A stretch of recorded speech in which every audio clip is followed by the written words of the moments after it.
What's up, you guys? Welcome back to the Dream FI channel.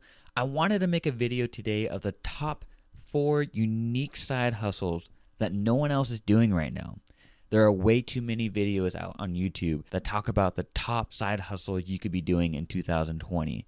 And quite frankly, they're all the same to me. They talk about driving Uber, walking dogs, and taking online surveys. Now, those may not be bad ideas, but I want this video to be something different and allow you to be creative and really analyze your community and your market and see what services you can provide and get paid for it.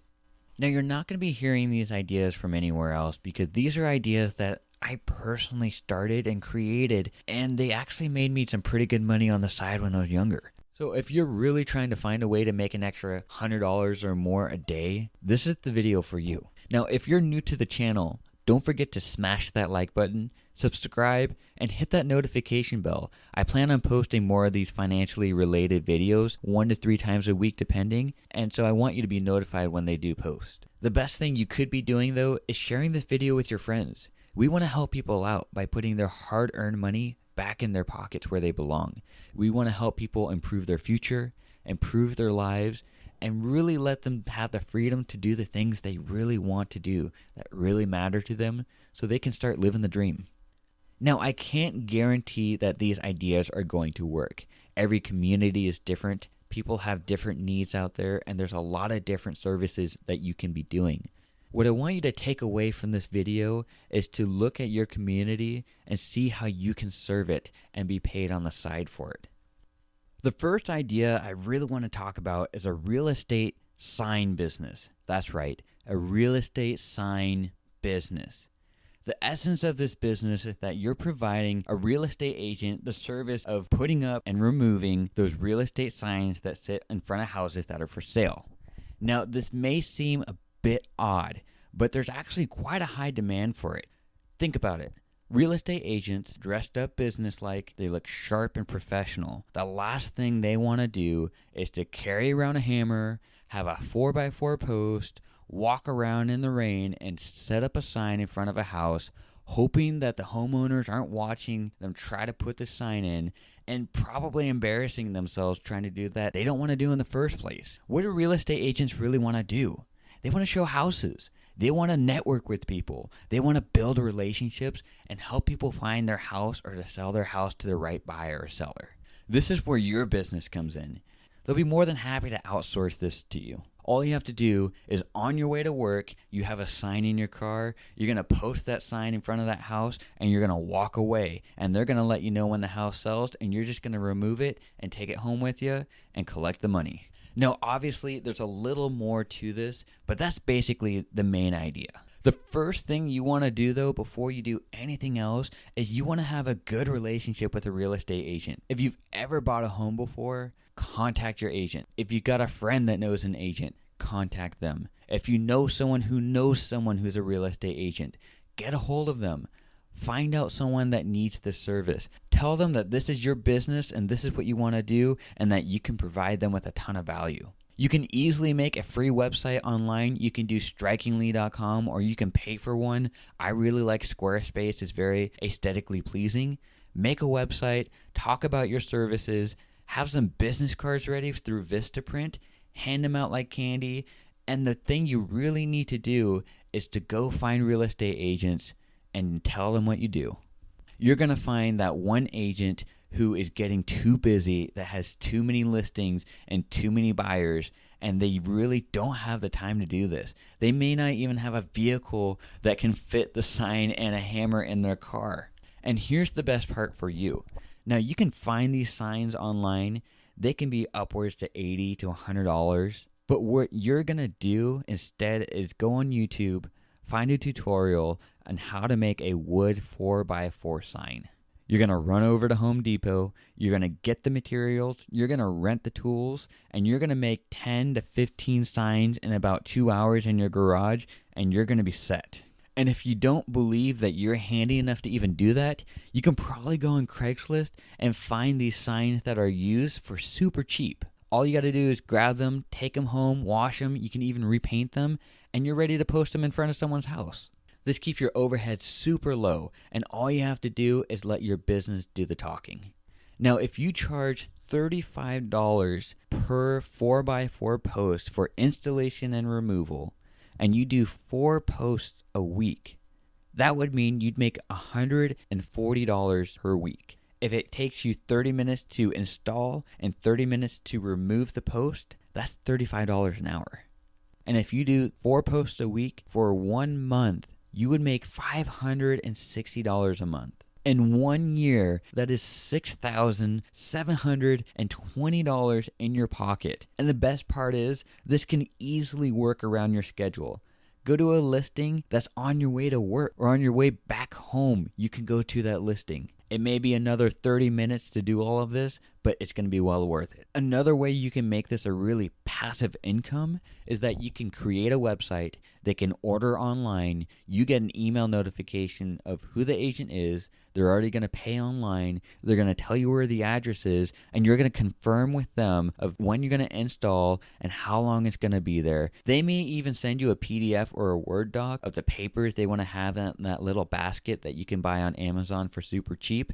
And that's just another value that you can add that you could charge another $10 for. You can really make this hands off as long as you've got a funnel of clients coming in, and you can do it all online. And here's another layer to this. You can hire drivers to do this for you. Tell the drivers you would pay them $15 per post installed and removed. If you're charging $35 an hour, you're losing $15, but you're taking home $20.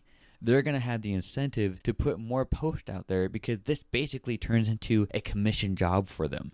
The faster they can put the signs up, the more money they make. And in essence, the more money you make too. And all you have to do is coordinate all of this through your phone, and you never have to swing a hammer, you never have to put a sign up, and you can start collecting that money. Now think about this.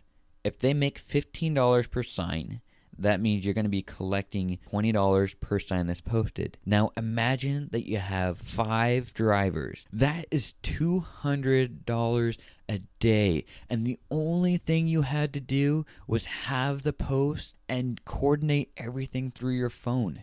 I've seen businesses like this where they grow up to 80 new clients per month as a side hustle. Some of these guys grow their businesses so big, they decide they don't want to do it anymore, and they sell these businesses for $50,000, $60,000, $70,000. Think about that. Start the business, grow it on the side, and 3 years sell it for $70,000. Not bad for a side hustle. The next idea is a deal finder or an acquisition assistant for a real estate investing group. Basically, you're trying to find off-market deals for real estate investors. Now, true real estate investors, especially in my market, are looking for off-market deals that have not hit the MLS, that are houses that are usually dilapidated, they need a lot of work, and they're houses that really are hard to look at with the eyes. Real estate investors can be really busy, and a lot of them just focus on the numbers, building relationships with people, or just managing their business. The very last thing on their to-do list is to send out direct mailers or to try doing some cold calling to generate some deals. So what you would essentially be doing is to find a deal for them where the numbers work, it's a deal that they like doing, that they're familiar with, in a market that they like, and then they would pay you what's called a finder's fee. And these houses are everywhere. Trust me, I challenge you to walk around your neighborhood and find these houses that are dilapidated, they need a lot of cosmetic work, that are vacant, they're empty, they look foreclosed. These are the deals that investors want. And the reason why is that they can fix them up, generate a ton of sweat equity, and they can either sell them, which is a flipping process, or they can rent them out, refinance, liquidate their equity, and move on to the next property. There's a lot of other ways that you can find these houses. You can contact banks and see if they've acquired any foreclosed homes. You can do what a lot of people call drive for dollars, drive around, look for these houses, and write down their address. You can even find pre-foreclosures where they could have some tax liens on their property. You can see that they're delinquent on their payments by 1 or 2 months. In some counties, you can even call the utility companies and see who've had their water shut off. What I would do is I use a program called PropStream and SkipTrace. I would find properties driving around, walking my dog. I'd get the address. I put the address in PropStream. It would pull up the county records of who the owner is and their mailing address. I would send them a couple direct mailers, maybe once a month, and if I never heard back from them, I would use SkipTrace. And SkipTrace finds all of the phone numbers that this person has on record. You get the phone number and you call. Yep, we're talking about cold calling, but you've got to be able to connect with them. And the biggest thing that you need to remember is that consistency is key. I would say 1 out of every 1,000 people that you try to contact are going to say sure the first time you contact them. It takes a couple tries. For some people, it may take 4, 5, 6 months of sending mail before you get a response back. And don't expect any pleasant responses on the phone too. You'll probably get rejected 9 out of 10 times. But if you're able to land that one deal, your finder's fee could be worth it. Some investors will pay up to $5,000 for you to find a good deal for them. And if you do it consistently enough for them, they may even hire you on. They may ask that you find properties at a certain ARV, which is a after repair value. Or they may even try to have you look for houses for a certain amount per square foot. Provide them value by doing the hard work that they don't want to do and do a service that they really need done.